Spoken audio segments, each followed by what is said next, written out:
pedido. Kaname Madoka, que deseja em troca de sua alma? Eu quero eliminar todas as bruxas, do passado e do futuro, antes mesmo delas nascerem. Todas as bruxas do universo, com minhas próprias mãos. Esse desejo... Conceder este desejo não quebrará apenas a coerência temporal. Ele viola as próprias leis do karma. Madoka, você deseja mesmo se tornar uma deusa? Farei isso, não importa como. Não quero que mais nenhuma das garotas mágicas, que se esforçam tanto, chorem. Quero que sorriam até o fim. Que não caiam no desespero. Que não amaldiçoem mais ninguém. Afinal, as garotas mágicas são feitas de esperança. Por isso, conceda meu desejo. Incubator!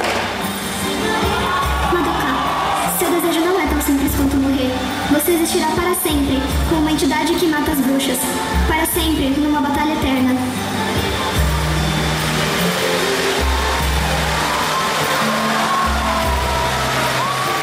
Uma salva de palmas, essa foi a Ana.